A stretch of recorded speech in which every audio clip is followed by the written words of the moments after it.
ایک حدیث پاک سناتا ہوں, میں سچی بات بتاتا ہوں, میں نے یہ حدیث کچھ دنوں پہلے ہی پڑھی ہے. ہر انسان کے ساتھ کوئی نہ کوئی پرابلم ہوتی ہے, کسی چیز کا انتظار ہوتا ہے, کسی اچھے وقت کا انتظار ہوتا ہے. جب سے یہ حدیث پڑھی ہے نا, وہ کہتے ہیں نا دل میں ٹھنڈ بڑھ گئی ہے کہ اچھے وقتوں کا انتظار. حدیث سنیے, نبی پاک فرماتے ہیں افضل العبادتی انتظار الفرجی. آقا فرماتے ہیں آسانی ملنے کا انتظار کرنا افضل ترین عبادت ہے. آسانی ملنی ہے مگر اطمینان کے ساتھ. ایسا نہیں روز چیخ رہے ہیں پتہ نہیں کب مسئلہ حل ہوگا, کب میری ٹینشن دور ہوگی, اللہ پاک میری سنتا ہی نہیں ہے. معاذ اللہ لوگ کفریہ کلمات بول دیتے ہیں. نہیں, اطمینان کے ساتھ, سکون کے ساتھ. ہر رات کے بعد صبح ہے, ہاں ہر مشکل کے بعد راحت ہے. ان مع العسر یسرا. وعدہ ہے رب کا, آئے گی آسانی مگر اس کا ایک ٹائم لکھا ہے, میں اس کو چینج نہیں کر سکتا. اچھا, علماء نے بڑی پیاری بات کہی. امام ترمذی کہتے ہیں یہ کیا وجہ ہے کہ اچھے وقت کا انتظار افضل عبادت ہے. تو امام ترمذی فرماتے ہیں اس کی وجہ یہ ہے کہ جو بندہ صبر کے ساتھ, دلی اطمینان کے ساتھ آسانی کا انتظار کر رہا ہے نا, وہ ایکچولی سبب پر نہیں مسبب الاسباب پر نظر رکھے ہوئے ہے کہ اللہ نے جب چاہنا ہے میرا مسئلہ حل ہوگا. تو یہی تو ایمان ہے نا کہ اللہ پر بھروسہ ہے, اسباب پر بھروسہ نہیں. پیسے ہوں گے تو مسئلہ حل ہو جائے گا, فلاں جگہ دکان کھولوں گا تو مسئلہ حل ہو جائے گا, فلاں آئٹم آ جائے گی تو مسئلہ نہیں. اس کا جو اطمینان ہے وہ رب پر ہے. اللہ اکبر. اس لیے فرمایا یہ افضل ترین عبادت ہے. اب آپ جس بھی ٹینشن میں ہیں, کوئی میرا بھائی یہاں قرضے میں ہوگا, کسی کو روزگار کا مسئلہ ہوگا, کسی کی بیماری کا پرابلم ہوگا, کسی کا بچہ نہیں ہو رہا ہوگا, کسی کے بچے کے یہاں اولاد کا پرابلم ہوگا, جو پرابلم ہے آپ کا, اب اگر غور کر لیں کہ یہ حل جب ہونا ہے جب میرے رب نے چاہنا ہے, اور میں اس کا انتظار کروں اطمینان کے ساتھ, دلی اطمینان کے ساتھ, اللہ پر بھروسہ کر کے, یا اللہ تیری مرضی پر میں راضی ہوں, جب تو نے چاہنا ہے میرا مسئلہ حل فرمانا ہے. جتنا عرصہ انتظار کرو گے نا, اتنا عرصہ عبادت کا ثواب ملتا رہے گا. کمال ہو گیا نا. مزہ پتہ ہے کیا, یاد رکھیے, اللہ کی رضا پر راضی رہنا کمال ہے. وہ بڑے پیارا شعر ہے نا بابا حضرت حق باہو کا, جے سونا میرے دکھ بچ راضی میں سخنو چلے پاوا ہوں. کہتے ہیں اللہ میرے دکھ میں راضی ہے نا, تو میں نے سکھ کو پھر چولہے میں ڈال دینا ہے. سکھ کا کیا کرنا ہے؟ مجھے ایک بات بتاؤ, دنیا کی ساری نعمتیں ہوں اور اللہ راضی نہ ہو, وہ سکھ ہے یا کسی تکلیف میں ہوں اور اللہ اس پر راضی ہے؟ تو بتاؤ نا مومن کو کیا چاہیے؟ میرا رب راضی رہے. کیونکہ اگر تکلیف بھیجی ہے تو کس نے بھیجی ہے؟ حضرت رابعہ بصریہ کا واقعہ سنو, یہ بات اور سمجھ آ جائے گی. ایک بار آپ کہیں جا رہی تھی, آپ کے سر پر اینٹ لگی, سر پھٹ گیا, خون نکلنے لگا. اب آپ بتائیں, ہماری موٹر سائیکل کو کوئی ٹکر مار دے, ہماری گاڑی کو کوئی سائیڈ مار دے, بلکہ چلتے چلتے ہمارے پیر پر ہی کوئی ٹھوکر لگا دے, اتنا چیختے چلاتے, یار ہو گیا نا, نصیب میں لکھا تھا. نہیں, بدلہ لینا ہے, شور بچانا ہے, چھوٹی سی بات کا بتنگر بنانا ہے, صبر نہیں ہے. برتن ٹوٹ جائے گھر میں ملازم سے تو اس کی خیر نہیں, بچے کے ہاتھ سے گر جائے تو اس کی خیر نہیں. آپ کے سر پہ اینٹ گری, سر پھٹ گیا, نو ری ایکشن. لوگوں نے کہا حضرت آپ, بی بی آپ کا سر پھٹ گیا ہے, خون نکل رہا ہے, آپ کو تکلیف نہیں ہو رہی؟ آپ کچھ کوئی منہ سے الفاظ ہی نہیں نکالا. سنو اللہ والوں کا انداز کیا ہے. وہ فرماتی ہیں اینٹ گری ہے تو اللہ پاک کے ارادے سے گری ہے نا, اللہ کا ارادہ تھا نا, اللہ کے ارادے کے بغیر تو پتہ بھی نہیں ہلتا. اور پھر فرمایا میرے سر پر لگی ہے تو بھی اللہ کے ارادے سے لگی ہے. اب یہ اینٹ کا گرنا بتا رہا ہے کہ اللہ پاک کا ارادہ مجھ سے متعلق ہوا ہے, یعنی اس ارادے نے اللہ کی رحمت کی توجہ مجھ پر ہوئی ہے نا, تو مجھے تو اتنی خوشی ہو رہی ہے, مجھے تکلیف ہی نہیں ہو رہی ہے. رب نے فیصلہ فرمایا نا میرے لیے, رب کے ارادے کی توجہ ہوئی ہے میری طرف, متعلق ہوا ہے مجھ سے, میں اس پر راضی ہوں. اب یہ سمجھنا, جس دن آپ کو بات سمجھ آ گئی نا کہ جو ہو رہا ہے نا میرے ساتھ یہ اللہ کی مرضی کے بغیر نہیں ہو رہا ہے, اس کا مطلب پتہ ہے کیا, یہ میرا ٹیسٹ لیا جا رہا ہے, مجھے آزمایا جا رہا ہے. اور یہ بھی رب نے قرآن میں فرما دیا ہے. مسئلہ یہ ہم قرآن پڑھتے نہیں ہیں. اس بار رمضان میں قرآن انڈرسٹینڈ کرو نا یار, ہے ماہ قرآن کو تفہیم قرآن کا مہینہ بنا لو. اب کتنا مشہور آیت ہے, میں پڑھوں گا تو آپ سب نے کئی بار سنی ہوگی. اللہ قرآن میں فرماتا ہے غالباً سورہ بقرہ میں ہی نا, وَلَنَبْلُوَنَّكُمْ, ان قریب تمہیں آزمائیں گے. ایسا نہیں کہ کب کسی کو آزمائیں گے کسی کو نہیں آزمائیں گے, یہ سب کے ساتھ ہونا ہے. وَلَنَبْلُوَنَّكُمْ بِشَيْءٍ, لسٹ بھی دے دی, من الخوف والجوع ونقص من الاموال والانفس والثمرات, ہم تمہیں آزمائیں گے ان 5 چیزوں سے. کیا کیا ہوگا؟ خوف آئے گا. کبھی کبھی ہوتا ہے نا, دشمن کا خوف آ جاتا ہے, مال لٹنے کا خوف آ جاتا ہے, حالات خراب ہو جاتے ہیں. کسی کا معاذ اللہ زیادہ پیسہ ہو, لوگ پیسہ بہت مانگتے ہیں, زیادہ پیسہ ہو تو اور ڈر لگتا ہے بھائی اغوا نہ کر لیا جائے. اس کی الگ, میں نے کہا نا پیسوں والوں کے الگ مسائل ہیں, یہ غریبوں کو سمجھ نہیں آئیں گے. غریبوں کے الگ مسائل ہیں جو شاید پیسے والوں کو سمجھ نہیں آتے. ہر بندہ تکلیف میں ہوتا ہے. یہ نہ کہا کرو کہ بھئی میں اکیلا ٹینشن میں ہوں. قرآن کیا کہتا ہے؟ خوف سے آزمائیں گے, بھوک سے, والجوعی, بھوک سے آزمائیں گے, والانفس وَلَنَبْلُوَنَّكُمْ بِشَيْءٍ مِّنَ الْخَوْفِ وَالْجُوعِ وَنَقْصٍ مِّنَ الْأَمْوَالِ. تمہارے مال خراب ہو جائیں گے. ہوتا ہے نا, غلط لاٹ اٹھا لی, غلط کنٹینر آ گیا, غلط ڈیل کر لی, مال خراب ہو گیا. قرآن نے کہا تو ہوگا. پھر کیا ہوگا؟ انفسی, تمہاری باڈی میں پرابلم آئے گا, بیماری آ جائے گی. چلتے چلتے بندہ کہتا ہے بالکل فٹ تھا, اچانک یہ کیا ہو گیا ہے, یہ میرے گردوں میں کیا ہو گیا, مجھے شوگر کیسے ہو گئی؟ ہونا تھا, یہ اللہ کی مرضی تھی. اللہ نے قرآن میں فرمایا نا. پھر آگے کیا فرمایا؟ ثمرات, پھل بھی خراب ہوں گے. باغ والوں کے پھل خراب ہوتے ہیں, لوگوں کی فصلیں خراب ہو جاتی ہیں. یہ ساری لسٹ دینے کے بعد اللہ نے کیا کہا کہ جو یہ ہوگا نا, آگے فرمایا وَبَشِّرِ الصَّابِرِينَ, خوشخبری ہے صبر والوں کے لیے. ٹیسٹ ہوگا, پاس ہونے والوں کے لیے خوشخبری. وہ کیا کرتے ہیں؟ الَّذِينَ إِذَا أَصَابَتْهُمْ مُصِيبَةٌ, جب ان پر کوئی مصیبت آتی ہے, پریشان ہو جاتے ہیں, تو کیا کہتے ہیں؟ قَالُوا إِنَّا لِلَّهِ وَإِنَّا إِلَيْهِ رَاجِعُونَ. اللہ ہی کا مال ہے, اللہ ہی کی طرف لوٹ کر جانا ہے. یہ تھنکنگ جس دن آپ کو مل گئی نا کہ بس میرے ساتھ جو ہو رہا ہے وہ اللہ کی طرف سے ہے, ایک وقت لکھا ہوا ہے, وہ وقت ختم ہوگا, پرابلم بھی ختم ہو جائے گی. اب میری مرضی ہے میں وہ ٹائم چیخ کر گزاروں, بے چینی میں گزاروں, پریشانی میں گزاروں, یا صبر میں گزاروں. صبر کریں گے تو ثواب مل جائے گا. پنجابی کا شعر ہے نا, چپ رہے سے تو موتی ملسن, صبر کریں تو ہیرے. چپ رہو گے تو موتی ملیں گے, صبر کرو گے تو کیا ملیں گے؟ ہیرے. ہم کیا کرتے ہیں؟ چپ رہے سے تو موتی ملسن, صبر کریں تو ہیرے. پاگلا وانگو رولا پاوے, نہ موتی نہ ہیرے. پاگلوں کی طرح چیخو گے, نہ موتی ملے گے نہ ہیرے ملیں گے. اچھا مسئلہ پھر بھی حل نہیں ہوگا. میری بیماری ہے, وہ اللہ نے چاہنا ہے تو ہی جانی ہے. میں چیختا رہوں, چلاتا رہوں, واویلا کرتا رہوں, ساری دنیا کو بتاتا رہوں, حل نہیں ہونا ہے. صبر کا ثواب چلا گیا. تو اے میرے پیارے اسلامی بھائیوں, ہمیں حلم صبر سے اوپر کی چیز ہے. اور وہ حلم کیا ہے؟ علماء کہتے ہیں حلم کی تعریف یہ ہے کہ بندہ جب غصہ آئے نا, اس کو پی جائے, روکے. ڈیفیکلٹی ہوتی ہے, مجھے اندازہ ہے. صبر کا گھونٹ پینا جو نا سب سے مشکل ہے. ہاں, لوگ کہتے ہیں یار تم بزدل آدمی ہو, صبر کرتے ہو, بدلہ لو نا. بدلہ لینا تو آسان ہے, اور یہ میں نہیں کہہ رہا, نبی پاک کی حدیث ہے. اللہ کے حبیب علیہ الصلوۃ والسلام فرماتے ہیں پہلوان وہ نہیں جو غصے کے وقت کسی کو پچھاڑ دے, پہلوان وہ ہے جو غصے کے وقت اپنے آپ پر قابو میں رکھے. مثال دیتا ہوں, آپ کو کوئی گالی دے, آپ فوراً اس کو گالی کا جواب دے دیں, یہ تو آسان تھا. کمال یہ ہے کوئی برا بھلا بولے اور آپ صبر کریں, یہ زیادہ مشکل ہے. لوگ کہتے ہیں وہ مرد نہیں ہے. مرد وہی ہے جو غصہ پی جائے. اور نبی پاک کا فرمان سن لیا نا. آؤ ایک بزرگ کا واقعہ سنا. حضرت احنف بن قیس تابعی بزرگ ہیں. ایک بار کہیں جا رہے تھے, ایک بندہ آیا پیچھے سے آپ کو گالیاں دینے لگا.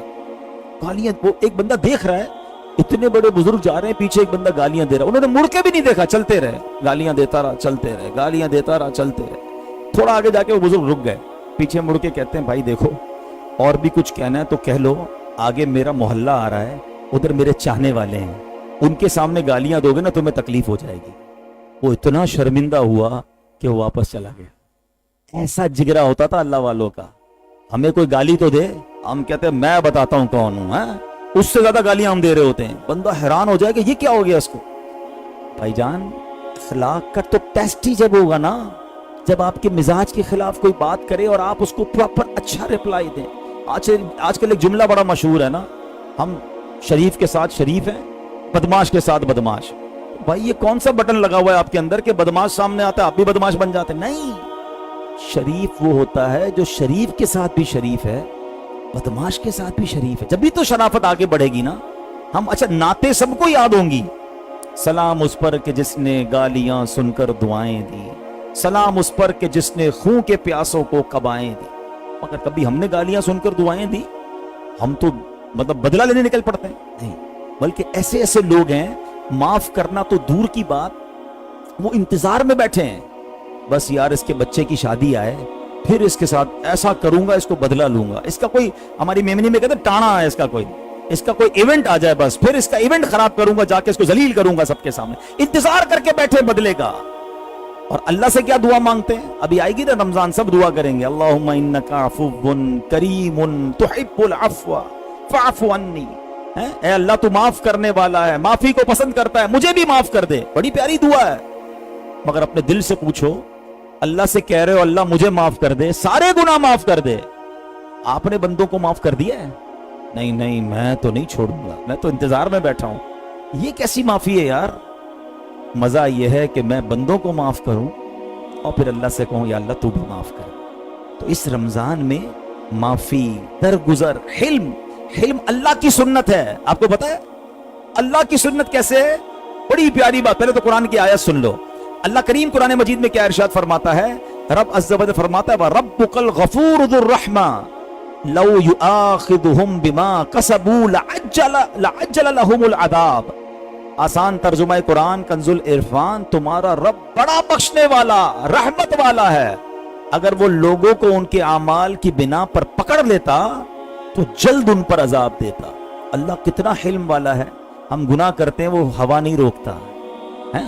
اصول کیا کہتا ہے؟ ادھر میں گناہ کرتا میری سانس رکنا شروع ہو جاتی, ادھر جھوٹ بولتا میری زبان بند ہو جاتی, ادھر حرام دیکھتا میں اندھا کر دیا جاتا, ادھر اللہ کو کوئی ناراض کرتا زمین میں دھسا دیا جاتا. کوئی عذاب نہیں ہو رہا مجھ پر اور آپ پر, صبح و شام گناہ کر رہے ہیں. اس کا مطلب کیا ہوا؟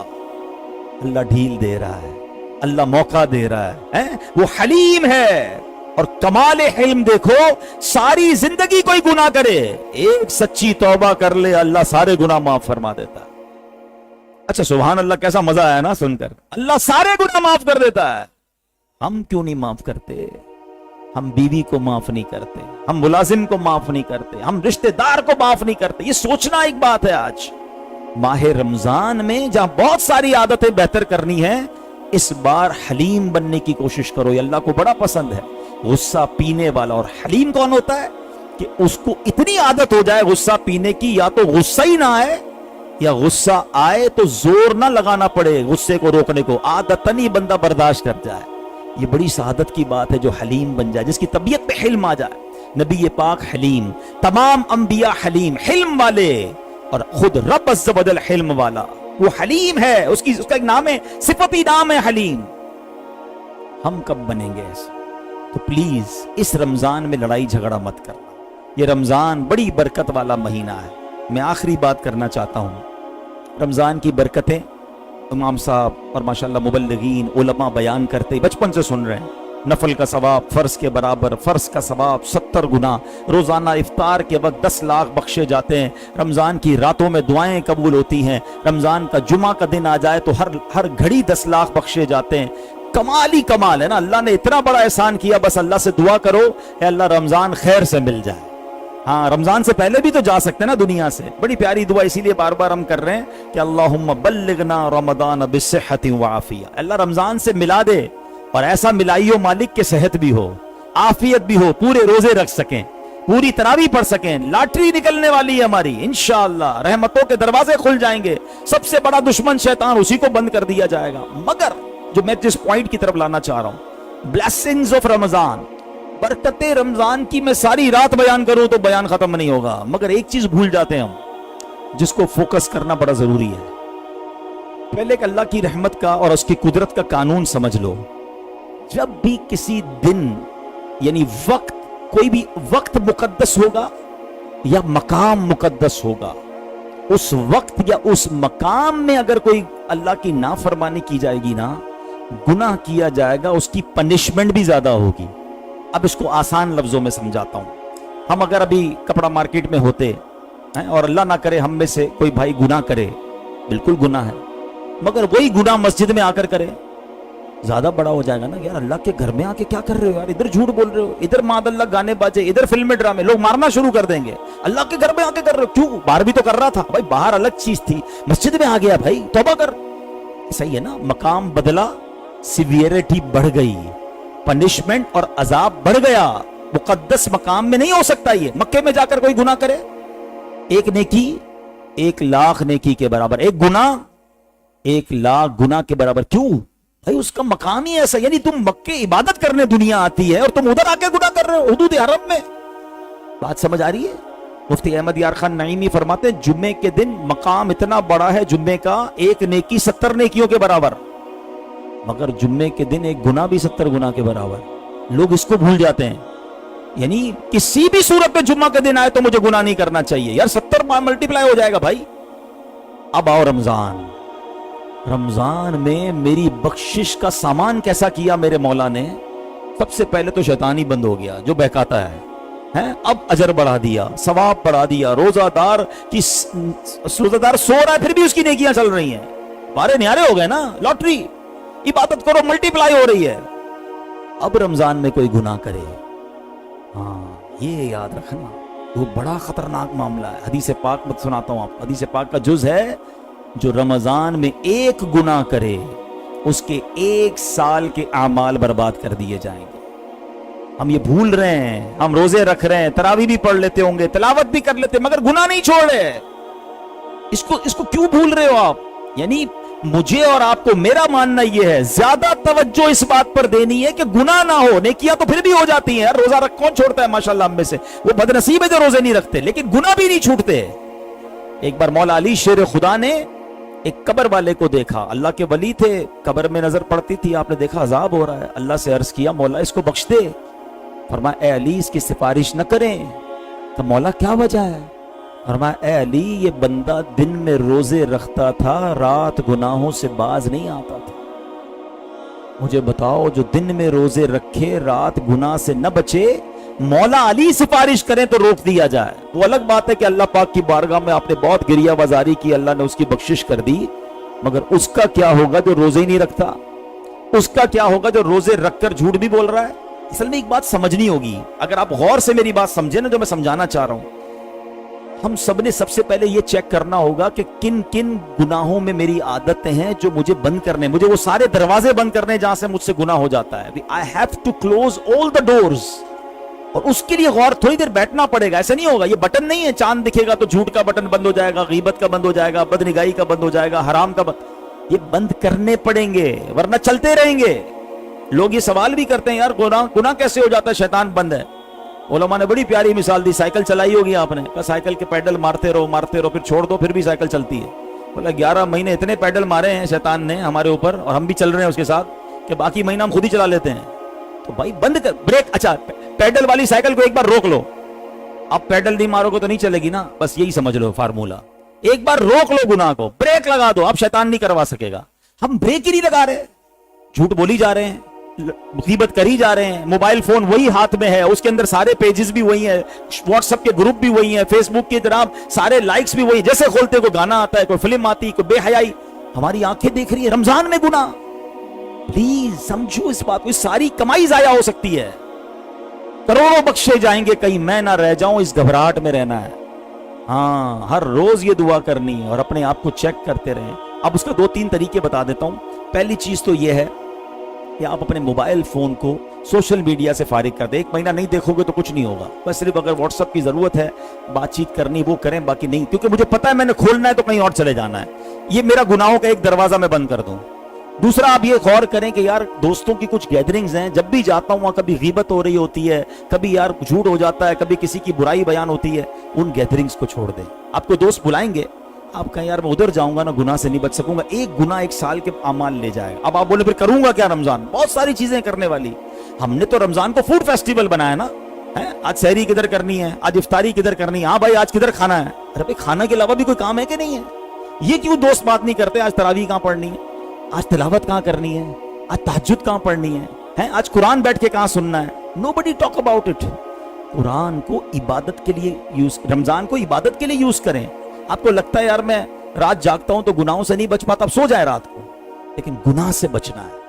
بیسٹ وے میں آپ کو بتاتا ہوں, زندگی میں ایک بار یہ کر کے دیکھ لو.